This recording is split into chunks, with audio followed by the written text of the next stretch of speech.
बिस्मिल्लाहिर्रहमानिर्रहीम। अल्लाहुम्मा सल्लि अला सय्यिदिना व मौलाना मुहम्मदिन व अला आलि सय्यिदिना व मौलाना मुहम्मदिन व बारिक वसल्लिम। मेरे राह हिदायत के नाज़रीन व सामईन, अल्लाह तबारक व तआला पर ईमान के हवाले से हमारी गुफ्तगू चल रही है।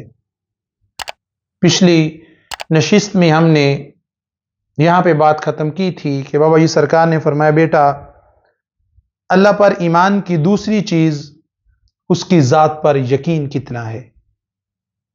इसको हमने देखना है कि हम यकीन के किस लेवल पर खड़े हैं।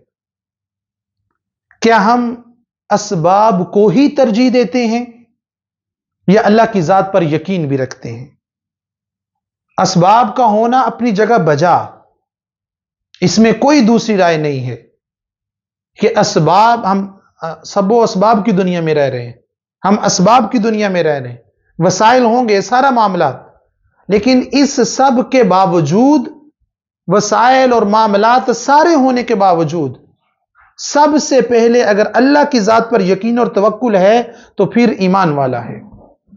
और अगर सिर्फ असबाब पे ही है कि मेरे पास ये माल है, मेरे पास ये दौलत है, मेरे पास ये घर है, बैंक बैलेंस है, गाड़ी है, दोस्त अहबाब हैं, मेरा ताल्लुक है, इस वजह से मेरा काम हुआ, तो वो खसारे में है।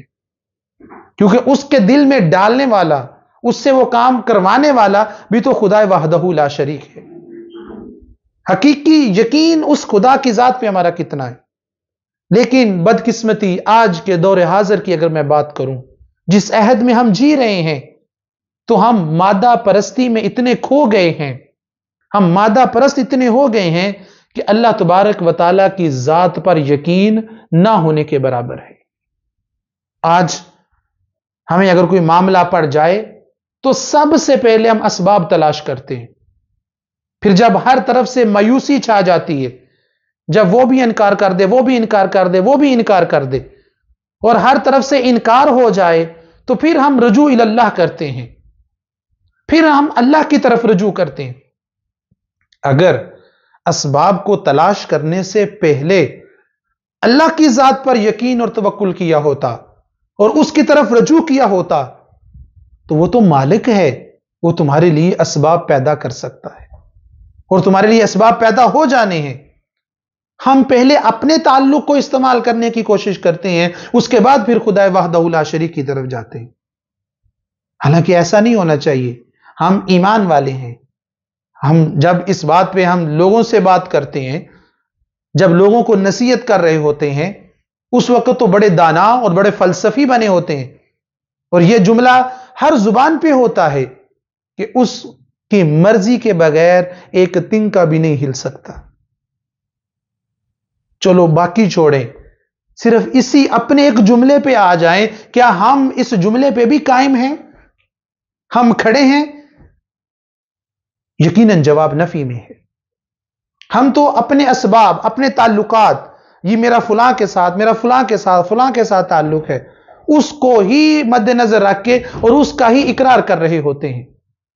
अगर खुदा की ज़ात पर यकीन और तवक्कुल है तो फिर जुबान पर सिर्फ उस खुदा वहदहू ला शरीक की ही बात होनी चाहिए कि भी मेरे अल्लाह तबारक व तआला ने मेरे लिए असबाब पैदा किए और मेरे अल्लाह की ज़ात पर यकीन होने की वजह से मुझे इस मामले में आसानी हुई। क्योंकि हम तो लोगों को अहमियत देते हैं, उसकी ज़ात को अहमियत, और उसकी ज़ात के साथ जो ताल्लुक है वो हमारा सेकंड है। और फिर होना भी तो वैसे ही है ना। हदीस कुदसी में वो कहता है, मैं अपने बंदे के गुमान के मुताबिक हूं, यानी यकीन के मुताबिक हूं। उसके जो यकीन का लेवल है, उसका जो गुमान है, उस तरह का मेरी ज़ात पे वो यकीन जो रखता है, उस तरह का मैं उसके साथ मामला करता हूं। वही सरकार ने फरमाया, बेटा असबाब अपनी जगह बजा, लेकिन कुरान हमें उसकी ज़ात पे यकीन और तवक्कुल रखने की मिसालें भी देता है, और बहुत वाज़े और खुली बातें वो करता है ताकि इन बंदों को ये बातें समझ आ जाएं। हजरत इब्राहीम अलैहिस्सलाम की मिसाल देख लें। वही सरकार ने फरमाया, पूरा मुआशरा खिलाफ, हाकिम वक्त खिलाफ, कोई भी साथ देने के लिए तैयार नहीं, اس کے باوجود اللہ تبارک و تعالیٰ کی ذات پر اس قدر یقین اور توکل ہے کہ حضرت ابراہیم علیہ السلام اپنے موقف پر اور اپنے معاملے میں ڈٹ کے کھڑے ہیں. کوئی ایک بندہ بھی ساتھ نہیں ہے، لیکن اس کی ذات پہ یقین اور توکل کا لیول چیک کرے کہ پھر کیا کیا. پورے معاشرے مل کر بطور سزا آگ جلائی کہ ابراہیم خلیل اللہ کو اس آگ میں ڈالا جائے. لیکن اس خدا پہ یقین ہونے کی بنا پر بڑے اطمینان اور بڑے ہی سکون کے ساتھ ابراہیم خلیل اللہ کھڑے ہیں.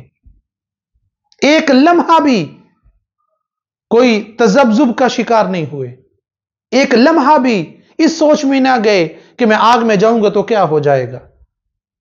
اللہ کی ذات پہ یقین اور توکل ایسا تھا کہ آگ کی کیا مجال ابراہیم کو جلائے اگر اللہ کا حکم ہو.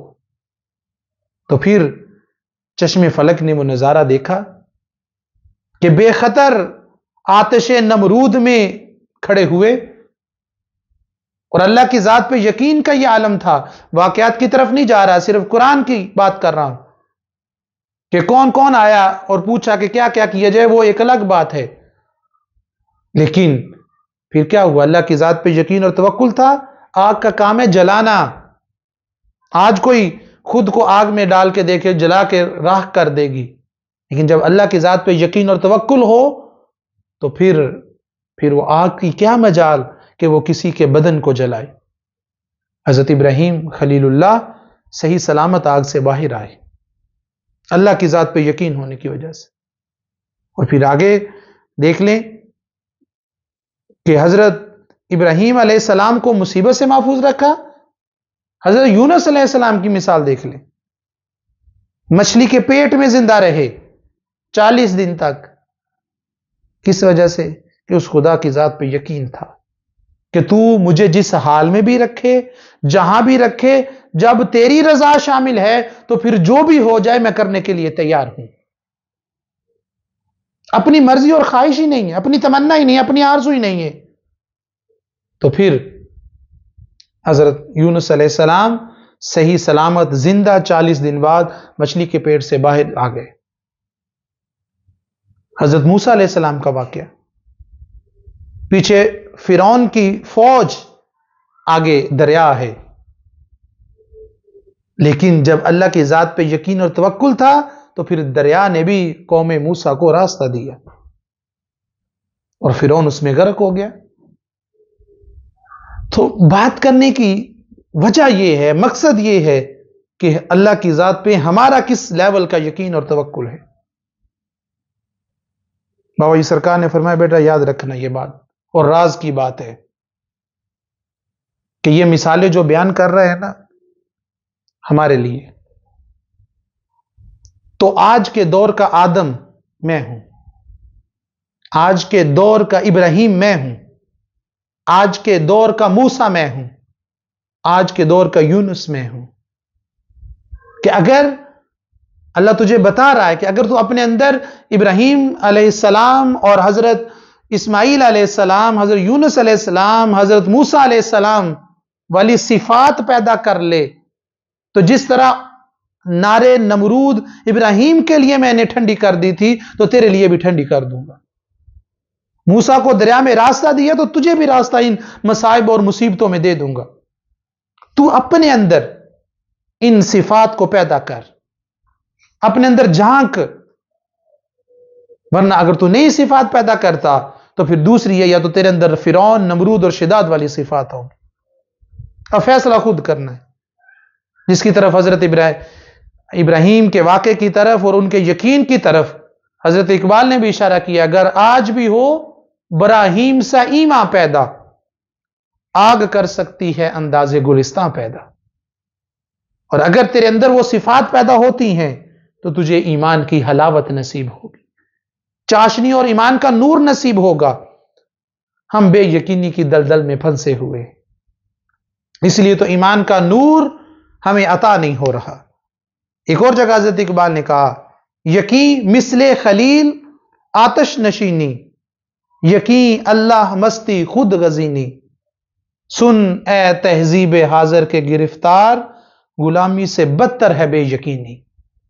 اس بے یقینی سے نکلنا پڑے گا اور اس خدا وحدہ لا شریک پر یقین رکھنا پڑے گا تاکہ ہمیں ایمان کی حلاوت نصیب ہو اور ہم کامل ایمان والے بن سکیں۔ اللہ پاک ہمیں اس یقین کی دولت اور ایمان کی حلاوت نصیب فرمائے۔